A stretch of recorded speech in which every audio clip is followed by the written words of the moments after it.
الحمد للہ وحدہ والصلاة والسلام علی من لا نبی بعدہ اما بعد فاعوذ باللہ من الشیطان الرجیم بسم اللہ الرحمن الرحیم وما ارسلنا من رسول الا لیطاع باذن اللہ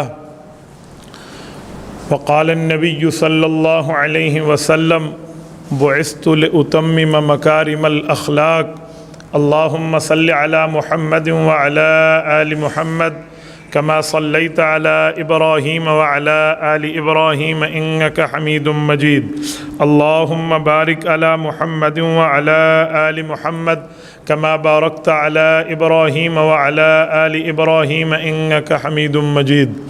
معزز دوستو، آج 14 اکتوبر 2022 ہے اور میں نے آپ کی خدمت میں مقام نبوت کے عنوان پر گفتگو کرنی ہے۔ میرے دوستو، خالق کائنات نے جب مخلوق کو پیدا فرمایا تو مخلوق اور اپنے درمیان اللہ تعالیٰ نے ایک راستہ قائم فرمایا جس کے ذریعے رب کریم مخلوق تک اپنے احکام اور اپنے اوامر کو پہنچائیں۔ اس واسطے کا نام نبوت ہے۔ رب کریم نے انبیاء کرام کو بھیجا ہے بطور اپنا نمائندہ بنا کر۔ انبیاء کرام نمائندہ خدا بن کے دنیا میں مخلوق کے پاس آتے تھے۔ 1,24,000 کم و بیش انبیاء ہیں۔ ایک روایت میں ہے 2,24,000 کم و بیش انبیاء ہیں، لیکن 1,24,000 کی روایت کو ترجیح ہے۔ میرے دوستو، جب انبیاء کرام دنیا میں آتے اور آ کر اپنی قوم کو اللہ کے احکام بتاتے تو قوم کبھی مانتی اور کبھی ٹھکراتی۔ اس طرح یہ سلسلہ چلا ہے۔ قبیلے مختلف تھے، قومیں مختلف تھیں، علاقے مختلف تھے، زبانیں مختلف تھیں، تو مختلف انبیاء آئے۔ حضور پاک صلی اللہ علیہ وسلم وہ نبی نہیں ہیں جو صرف ایک قوم کی طرف آئے ہوں، قبیلے کی طرف آئے ہوں، خاندان کی طرف، زبان کی طرف، بلکہ حضور پاک صلی اللہ علیہ وسلم کو رب کریم نے نبی الانبیاء، تمام کائنات میں لوگوں کا، امتوں کا اور امت کے انبیاء کا، ان سب کا نبی بنا کر بھیجا ہے۔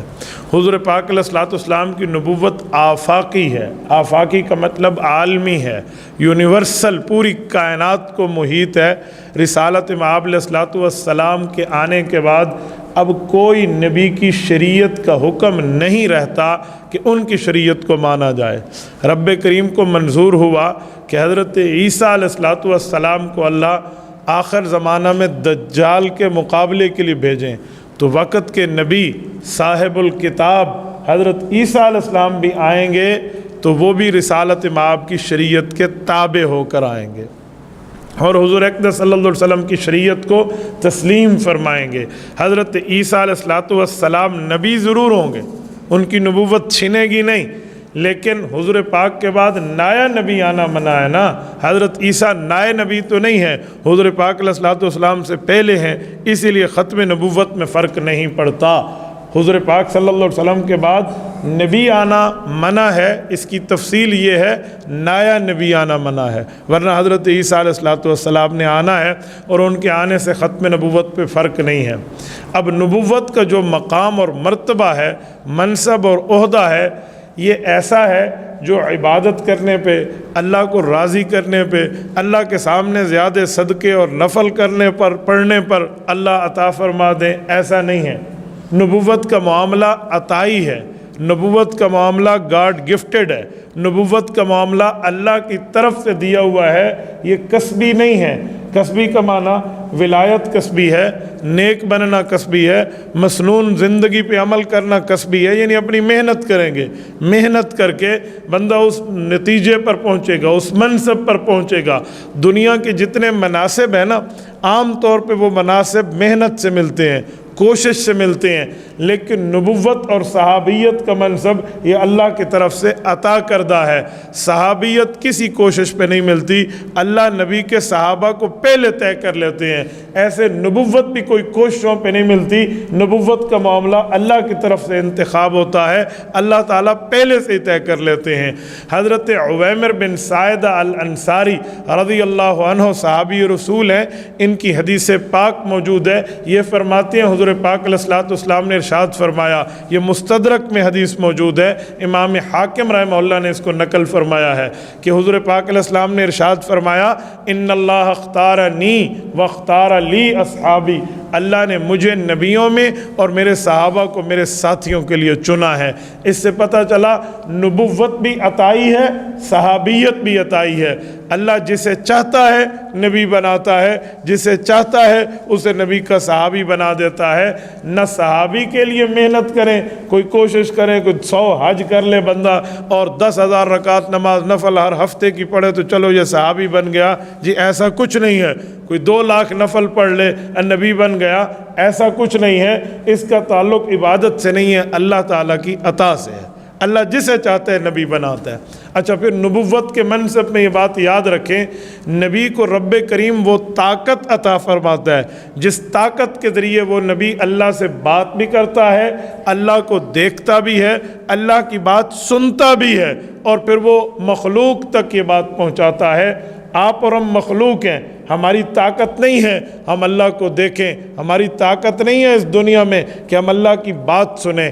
اگر کسی نے یہ جرت کرنے کی کوشش کی کہ میں نبی کو ہٹا کے خود اللہ سے ڈائریکٹ ہو جاؤں اور اللہ سے بات کر کے اور اللہ کی بات کو سن کے اور اللہ کا دیدار کر پاؤں، تو اسے آگ نے پکڑا اور وہ جل گیا۔ جیسے قوم موسیٰ علیہ السلام نے کہا، ارین اللہ جہرا، ہم اللہ کو دیکھنا چاہتے ہیں، ہمیں براہ راست رب سے ملنا ہے۔ فرمایا جی نہیں، تم نبی کی بات مانو، حضرت موسیٰ علیہ السلام کو تسلیم کرو۔ انہوں نے کہا جی نہیں، جس کی عبادت کرتے ہیں، جس کے سامنے سجدہ کرتے ہیں، جس کے سامنے سر جھکاتے ہیں، جس کو معبود حقیقی مانتے ہیں، ہم اس کو دیکھنا چاہتے ہیں۔ 70,000 لوگوں نے ڈیمانڈ کی تو 70 بندے ان کے نمائندہ بنے۔ حضرت موسیٰ لے کر کوہ طور پہ آئے تو رب نے تجلی ڈالی۔ پہلے فرمایا لن ترانی، ہرگز مجھے نہیں دیکھ سکتے، لیکن ان کا شوق تھا کہ رب کریم ان کا یہ حال ہے۔ فرمایا اچھا انظر الی الجبل، اس پہاڑ کو دیکھو۔ ان نے پہاڑ کو دیکھا نا تو اللہ پاک نے فرمایا ان استقر مکانا، یاد رکھنا میں تجلی ڈالوں گا، اگر پہاڑ اپنی جگہ پہ قائم رہا تو تم مجھے دیکھ پاؤ گے، اور اگر پہاڑ کا معاملہ خراب ہو گیا تو پھر اپنا حشر نشر بھی یاد رکھنا۔